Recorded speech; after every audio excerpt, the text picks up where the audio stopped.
Hi viewers, ఇక్కడ మనకు ఒక గ్రూప్ ఉంది చూడండి, ఫార్ములా ఎడిటింగ్ అని. ఇందులో ట్రేస్ ప్రెసిడెంట్స్ అని ఉంది. ఈ ఆప్షన్ యూజ్ చేసి ఫర్ ఎగ్జాంపుల్ చూడండి, నేను ఇక్కడ 25 అని టైప్ చేశాను, ఇక్కడ 70 అని టైప్ చేశాను. టైప్ చేశాక ఈ రెండు టోటల్ నేను ఇక్కడ చేయాలనుకోండి, లేకపోతే ఇక్కడ చేయాలనుకోండి, మీరు ఎక్కడైనా చేసుకోవచ్చు. అక్కడ క్లిక్ చేసి equal to some bracket start, మీరు ఏ రెండింటిని అయితే టోటల్ చేయాలో దాన్ని క్లిక్ చేయండి. ఇట్లా ఇది క్లిక్ చేసి కాలాన్ని ఇచ్చేసి మళ్ళీ లాస్ట్ సెల్ని క్లిక్ చేసి బ్రాకెట్ క్లోజ్ చేసి ఎంటర్ అంటే దాని టోటల్ వస్తుంది. చూడండి, ఇప్పుడు మీరు చూసారు కాబట్టి మీకు ఈ రెండింటిని యాడ్ చేస్తే టోటల్ ఈ రెండింటి టోటల్ ఇదని తెలుస్తుంది. అలా కాకుండా మీరు ఎప్పుడైనా వేరే షీట్లో కానీ వేరే వాళ్ళ షీట్ని కానీ చూసినప్పుడు మనకు అర్థం కాదు అసలు ఈ 95 అనేది ఏంటనేది. అలాంటప్పుడు మీరు ఇక్కడ ట్రేస్ ప్రెసిడెంట్స్ని క్లిక్ చేస్తే ఏ రెండింటిని యాడ్ చేస్తే ఇది వచ్చిందో అలా మనం తెలుసుకోవచ్చు అన్నట్టు. మళ్ళీ మీకు యారో అవసరం లేదంటే ఇక్కడ రిమూవ్ యారోని క్లిక్ చేస్తే అది వెళ్ళిపోతుంది. తర్వాత చూడండి, ఇక్కడ ట్రేస్ డిపెండెన్స్ అని ఉంటుంది.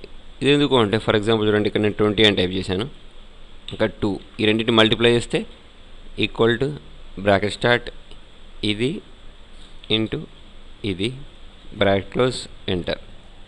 మళ్ళీ ఇంకొక సెల్ది కావాలనుకోండి, అలాగే 3 తోటి చేయాలనుకోండి, ఈక్వల్ టు బ్రాకెట్ స్టార్ట్ ఇది ఇంటూ ఈ సెల్ రిఫరెన్స్ ఇచ్చేసి బ్రాకెట్ క్లోజ్ చేసి ఎంటర్ అంటే ఇట్లా వస్తుంది. చూడండి, ఇప్పుడు నాకు ఈ 20 మీద ఏమేమి డిపెండ్ అయి ఉన్నాయో తెలుసుకోవాలి అంటే ఇక్కడ ట్రేస్ డిపెండెన్స్ అని ఉంటుంది. దీన్ని క్లిక్ చేస్తే ఈ 20 మీద ఉన్న ఏమేమి డిపెండ్ అయి ఉన్నాయో అంటే ఇక్కడ చూపిస్తూ ఉంటుంది అంటే మనకు రిఫరెన్స్. చూడండి, మనకి ఇక్కడ ఇంకోటి ఉంది షో ఫార్ములా అని. దీన్ని క్లిక్ చేస్తే మనం ఏ ఫార్ములా యూజ్ చేసామో ఆ ఫార్ములాని ఇక్కడ చూపిస్తుంది. ఇక్కడ నేను ఈ ఫార్ములా యూజ్ చేశానని చూపిస్తుంది. మళ్ళీ దీన్ని క్లిక్ చేస్తే మామూలుగా అయిపోతుంది. ఈ యారోస్ అవసరం లేదు అంటే రిమూవ్ యారోస్ అంటే ఆ యారోస్ వెళ్ళిపోతాయి. తర్వాత ఇక్కడ ఇంకోటి ఎవాల్యుయేట్ ఫార్ములా అని ఉంది, అది కూడా సేమ్. దీన్ని క్లిక్ చేస్తే మనం ఇక్కడ ఫార్ములాని ఎవాల్యుయేట్ చేసి చూసుకోవచ్చు. ఇక్కడ ఎవాల్యుయేట్ అంటా ఉంటే ఇక్కడ మనకు ఫార్ములా ఏమి యూజ్ చేసామో అనేది ఇక్కడ చూపిస్తూ ఉంటుంది, సేమ్ ఇంత ముందులాగా. తర్వాత ఇక్కడ వాచ్ విండో అని ఉంది, దీన్ని తీసేసుకొని ఇక్కడ యాడ్ వాచ్ని క్లిక్ చేసి యాడ్ అన్నారనుకోండి, ఇక్కడ మనకు యాడ్ వాచ్ అంటే ఇక్కడ చూడండి, మనకి ఇక్కడ ఒకటి మనం ఏ షీట్లో ఉన్నాం, ఏ బుక్లో ఉన్నాం, మన సెల్ నెంబర్ ఏంటి, మన వాల్యూ ఏంటి, ఇక్కడ ఫార్ములా ఏమి యూజ్ చేసాం ఇదంతా చూపిస్తూ ఉంటుంది. తర్వాత ఇక్కడ ఇంకొకటి క్యాలిక్యులేషన్ అని ఉంది చూడండి. ఇది ఎందుకు అంటే ఫర్ ఎగ్జాంపుల్ మీరు ఇక్కడ ఓ 2-3 నెంబర్స్ రాసి పెట్టుకోండి. ఇక్కడ ఇప్పుడు దీన్ని అంతటి నేను టోటల్ చేయాలి అంటే ఆల్ట్ ప్రెస్ చేసి ఈక్వల్ టు ప్రెస్ చేసి ఎంటర్ అంటే టోటల్ వస్తుంది కదా.